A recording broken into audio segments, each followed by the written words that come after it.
ઓમ શ્રીહરિતનયાય વિદ્મહે લાછુબાઈ પુત્રાય ધીમહિ તન્નો ત્રિકમાચાર્ય પ્રચોદયાત. ઓમ ગુરુર્બ્રહ્મા ગુરુર્વિષ્ણુ ગુરુર્દેવો મહેશ્વરઃ ગુરુ સાક્ષાત પરમ બ્રહ્મ તસ્મૈ શ્રી ગુરવે નમઃ. ઓમ નમો ભગવતે વાસુદેવાય. ઓમ નમો ભગવતે વાસુદેવાય. ઓમ નમો ભગવતે વાસુદેવાય. ઓમ નમઃ શિવાય. ઓમ વસુદેવસુતં દેવં કંસચાણૂરમર્દનમ દેવકી પરમાનંદમ કૃષ્ણં વંદે જગદ્ગુરું. શ્રી કૃષ્ણં વંદે જગદ્ગુરું.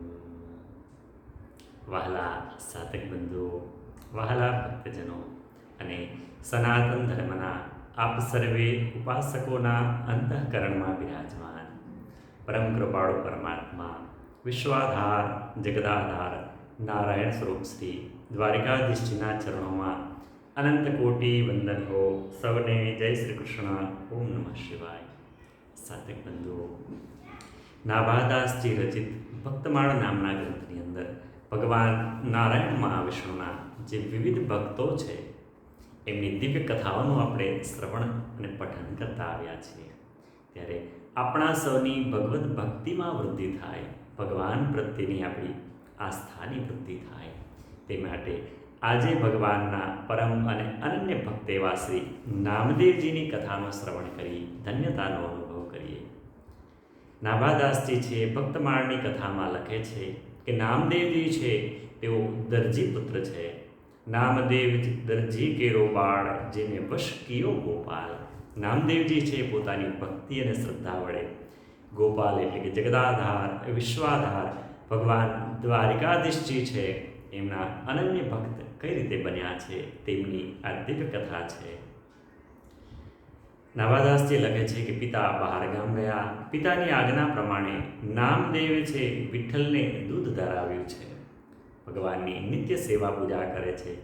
તેવી જ રીતે આજે પણ તેમણે ભગવાનને દૂધ ધરાવ્યું છે. ભગવાને ન પીધું, પણ આ તો બાળહઠ છે. ભગવાનને ધરાવવાની વારંવાર કોશિશ કરે છે. વિઠ્ઠલને નમવું પડે છે. ભગવાને આ બાળકની હઠની સામે નમન થઈ જવું પડે છે અને ભગવાન છે નામદેવજીના હાથે દૂધનું પયપાન કરે છે. બાળક નામદેવને તેમણે દૂધ પીધું, બાળક નામદેવને પાયું અને પોતાનો મિત્ર બનાવી લીધો. નામદેવને તેમની માતા જે કંઈ આપતી, નામદેવજી છે બધું જ ભગવાન વિઠ્ઠલને ચરણે સમર્પિત કરી દે છે, કૃષ્ણાર્પણ વસ્તુ કરી દે છે. પછી બંને સાથે બેસી ભગવાનની સાથે આ નામદેવજી છે ભોજન પ્રસાદ ગ્રહણ કરે છે અને ભગવાનને પોતાના પરમ સખા બનાવી લીધા છે. મોટા થતાં તેઓ પોતાનું ગામ છોડી વિઠ્ઠલ સાથે રહેવા પંઢરપુર ચાલ્યા ગયા છે.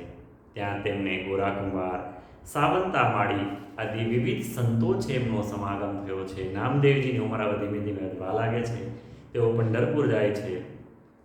તેમની સંગે રહી તેઓ દિવસ રાત કીર્તન ધૂન મચાવતા. તેઓ વિઠ્ઠલને જ ભગવાન માનતા. તે સિવાય બીજા કોઈ પણ સ્વરૂપને તેઓ ભગવાન તરીકે સ્વીકાર કરતા નથી, કારણ કે ભગવાન તેમના અનન્ય પરમ અને બાળ સખા બની ગયા હતા. તેમનો વિઠ્ઠલ ઈટ પર ઊભેલો હોવો જોઈએ અને પોતાની કટી ઉપર કર મૂકેલો હોવો જોઈએ. આવો જ જો મારો ભગવાન હોય તો જ હું એને ભગવાન તરીકે માનું, બીજાનું ભગવાન તરીકે સ્વીકાર કરતો નથી. આવું નામદેવજી છે પોતાના મનોમસ્તકમાં ભગવાનની એક છબી કંડારી લીધેલી છે. નહીંતર તે ભગવાન નથી એવું નામદેવજી સમજતા હતા કે એનું ભગવાન ના કહી શકું. મારો ભગવાન તો ઈટ ઉપર ઊભેલો હોવો જોઈએ, કટી તટ પર એનો હાથ હોવો જોઈએ. બીજા સ્વરૂપો અને સ્વયં શંકરને પણ ભગવાન નામદેવજી છે આદરપૂર્વક જોતા હતા, બધા દેવોને આદરપૂર્વક જોતા હતા, પણ ભગવાન તરીકે તો તે ફક્ત ને ફક્ત વિઠ્ઠલને જ માનતા હતા. એક દિવસ તેઓ ઓઢિયા શહેરમાં ગયા. તે દિવસે શિવરાત્રિ હતી. ગામમાં નાગનાથ મહાદેવનું પૂજન થતું હતું. તે જોવા ગયા. મહાદેવ સન્મુખ વારે તેમણે કૃષ્ણ કીર્તન શરૂ કરે છે. પૂજારીએ તેનું અપમાન કરે છે કે આજે તો શિવની પૂજા થઈ રહી છે, તમે શા માટે કૃષ્ણની કથા, કૃષ્ણના કીર્તન કરી રહ્યા છો? તેઓ મંદિરની પાછળ ઊભા રહીને કીર્તન કરવા લાગ્યા. ભૂતનાથ ભગવાન તેમના કીર્તન સાંભળવા પીઠ ફેરવી દીધી છે. આવા હતા આપણા નામદેવજી છે પરમ ભક્ત. આજે પણ તે મંદિરમાં પોઠીઓ તરફ પીઠ ફેરવે ભગવાન શંકરની મૂર્તિ જોવા મળે છે. આ એક ભક્તની તાકાત છે કે ભગવાનને પણ તે તરફ વળી જવું પડે છે. પંઢરપુરના વિઠ્ઠલ મંદિરના મહાદ્વાર પાસે પરિસા નામે એક બ્રાહ્મણ છે. ભગવાન દ્વારકાધીશ વિષ્ણુ પરમાત્માની ભાગવતની કથાઓ સંભળાવી રહ્યા છે. કથાની શરૂઆતમાં જોર જોરથી ગર્જના કરીને કહેતા કે સાંભળો ભાગવત, સાંભળો ભાગવત, સાંભળો ભાગવત. આવો વ્યાસાસને બેસી ઉચ્ચ ગર્જના કરી અને ભક્તોને કહે છે, સાંભળો શબ્દ માટે મરાઠીમાં પરિસા શબ્દ છે. આથી ત્યાંના લોકોએ તેને પરિસા ભાગવત એવું નામ આપ્યું હતું. તેને પોતાના બ્રાહ્મણત્વનું અભિમાન હતું. નામદેવની કીર્તિની ઈર્ષ્યા થતી હતી કે નામદેવની કીર્તિ વધી રહી છે, મારી કોઈ કથા કોઈ સાંભળતું નથી, મને કોઈ એટલો બધો આદર આપતું નથી. એક દિવસ નામદેવજી તેની કથા સાંભળતા હતા. પરિસાએ કથા દરમિયાન બ્રાહ્મણત્વની પ્રશંસા કરી અને હીન જાતિ છે એમની નિંદા કરવા લાગે છે. છતાં નામદેવ વિચલિત ન થયા. ઉલટું જઈ તેમના ચરણોમાં પડી ગયા છે. પરિસાનું અહમ દ્વિગુણિત બની ગયું. ખીર જઈ તેણે પોતાની પત્ની છે આ બ્રાહ્મણદેવે એમને બધી વાત કરી. તેમની પત્ની તો ભગવત ભક્ત હતી. તેણે પોતાના પતિને સમજાવ્યા કે નામદેવ છે તો ઉચ્ચ કોટીના સંત છે, ભગવાનના સખા છે. ઓઢિયાના નાગનાથ મહાદેવ પણ જો તેમનું કીર્તન સાંભળવાને માટે પોતાની પીઠ ફેરવી શકતા હોય તો હે પતિદેવ, આપ સમજો, આપ સાંભળો, આપ શ્રવણ કરો કે તે કેટલા અનન્ય ભક્ત હશે. આપ તેમની ઈર્ષ્યા ન કરશો. પત્નીના શબ્દો સાંભળી આ બ્રાહ્મણ શ્રેષ્ઠ છે જે વ્યાસાસને બેસી અને કથા સંભળાવે છે તેનું હૃદય પરિવર્તન થયું. તેઓ નામદેવજીના પ્રશંસક બની ગયા છે. એક દિવસ નામદેવનું તે કીર્તન સાંભળતા હતા. તે સમયે કીર્તન સાંભળી મસ્ત બનેલ ભગવાન પાંડુરંગ વિઠ્ઠલને પણ તેમણે ભગવાન નામદેવજીની આગળ કથા કીર્તનમાં નૃત્ય કરતા જોયા હતા. તે જોઈ તેઓ નામદેવના પરમ ભક્ત બની ગયા, શિષ્ય બની ગયા. પરિસાએ જે અભંગો રચ્યો તેમાં એક અભંગામાં પણ તેમણે નામદેવના નામનો ઉલ્લેખ કરતા કહ્યું છે કે નામા કેશવ એક આહે, નામા કેશવ એક આહે, નામા કેશવ એક આહે. એટલે કે નામદેવ અને કેશવ એ બંનેનું સ્વરૂપ એક જ છે. ભાગવતજી પણ કહે છે કે ભક્તિર ભક્ત ભગવંત ચતુર્નામ વપુએ.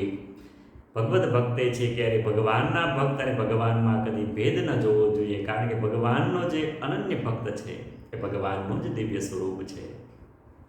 એક દિવસ નામદેવજી અને જ્ઞાનદેવજી આ બંને છે યાત્રા કરવાને માટે સાથે જવા લાગે છે. બંને પ્રભુ ભક્ત છે. તીર્થયાત્રા દરમિયાન એક નિર્જન સ્થળે ગયા. બંનેને તરસ લાગેલી છે. નજીકમાં એક કૂવો જોવે છે, પરંતુ તે નિર્જળો હતો, એટલે કે માં જળ ન હતું. જ્ઞાનદેવ તો સિદ્ધ હતા. તેમણે લધિમા નામની સિદ્ધિ છે ને કૂવામાં ઉતારે છે. કૂવાના તળને ભેદી નીચે જઈ ઝડપી આવ્યા અને નામદેવને પૂછ્યું કે આપના માટે જલ લઈ આવું. નામદેવે કહ્યું કે ભલા જલ પીવું જ હોય તો મારા વિઠ્ઠલના હાથે પીવું, બીજાના હાથે કદી મારે જલ ન પીવું. તેમણે વિઠ્ઠલને પોકાર્યા. નારાયણનું આરાધન કરવા લાગે છે કે વિઠ્ઠલ વિઠ્ઠલ વિઠ્ઠલ વિઠ્ઠલ. પોકાર માત્રથી કૂવાનું તળ ભેદાયું. જળનો ફુવારો છૂટે છે અને પાતાળ ભેદી ફુવારો છે ઉપર સુધી ઉછળવા લાગે છે. કૂવો જલથી ભરાઈ ગયો. નામદેવે તેમાંથી જળ પીધું. જ્ઞાનદેવ તેમની ભક્તિની પ્રશંસા કરવા લાગ્યા છે. એકવાર 40-50 સાધુઓ છે તેમની કૃષ્ણલીલા નામ વૃંદાવનમાં ગયા. ઘણા બધા સાધુઓને સાથે લઈને તેઓ વૃંદાવન ગયા છે. ભરપેટ કૃષ્ણલીલા નામે સંકીર્તન કરી તેઓ પંજાબની વિશે ગયા છે. ત્યાં તેમણે ભગવાન નામનો બહુ પ્રચાર કર્યો છે. પંજાબી હિન્દીમાં તેમના અનેક પદ આજે પણ જોવા મળે છે. ગુરુ ગ્રંથ સાહેબની અંદર પણ નામદેવજીના 60 કરતાં વધુ પદો છે. આવું નાભાદાસજી છે પોતાના ભગવદ માલમાં લખે છે. નામદેવની એક જન્મ સાખી ગુરુમુખીમાં લખાયેલી મળી આવે છે.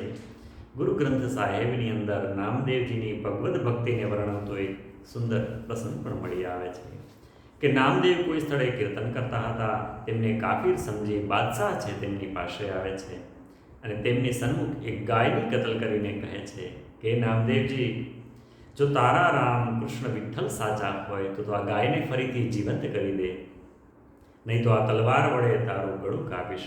નામદેવજી વિઠ્ઠલનું સ્મરણ કરે છે, નારાયણનું આરાધન કરે છે અને ગાય છે એ સજીવન બની જાય છે.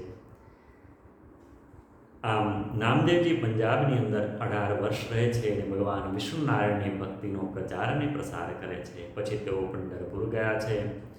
નાભાદાસજી લખે છે કે સંવંત 1407ની અંદર 80 વર્ષની ઉંમરે તેમણે મંદિરના મહાદ્વારના પગથિયા પર છે દેહનો ત્યાગ કર્યો છે. ભગવદનું ચરણ અને શરણ તેમને પ્રાપ્ત થયું છે. તેમનો અભંગો કૃષ્ણ ભક્તિ રસથી ભરપૂર છે. તે ગાય સૌ કોઈ ભગવાનને રીઝાવે છે. ભક્તજનો, નાભાદાસજી છે આ નામદેવજીના અનન્ય ભક્ત ચરિત્ર દ્વારા જણાવે છે કે એક ભક્તની તાકાત શું હોઈ શકે છે. ભક્ત જે ધારે તે ભગવાન પાસે કરાવી શકે છે. એટલે કે પૂર્ણ સમર્પિત અને અનન્ય ભાવ હોય તો ભગવાન આપણાથી ક્યારેય દૂર નથી. ભગવાન એક સખા ભાવે છે આપણી સાથે, આપણા માર્ગદર્શક, આપણા સહાયક અને જીવન આ જે નૈયા છે એના વાહક તરીકે સદાને માટે આપણો સાથ આપનારા તરીકે ઊભા છે. સાધક બંધુઓ, ભગવત ભક્તોની આ દિવ્ય કથાઓ છે આપ જન જન સુધી પહોંચાડજો, જેથી કરી સૌની અંદર જે ભક્તિના પુષ્પો અંકુરિત થાય, વિકસિત થાય અને ભગવાનની કૃપા આપણા સૌ પર બની રહે. આજના દિવ્ય અધ્યાયની કથા ભગવાન દ્વારકાધીશજીના ચરણોમાં સમર્પિત કરીએ. ઓમ કૃષ્ણાર્પણમસ્તુ. ઓમ કૃષ્ણાર્પણમસ્તુ. ઓમ કૃષ્ણાર્પણમસ્તુ. સૌને જય શ્રી કૃષ્ણ. ઓમ નમઃ શિવાય. હર હર મહાદેવ.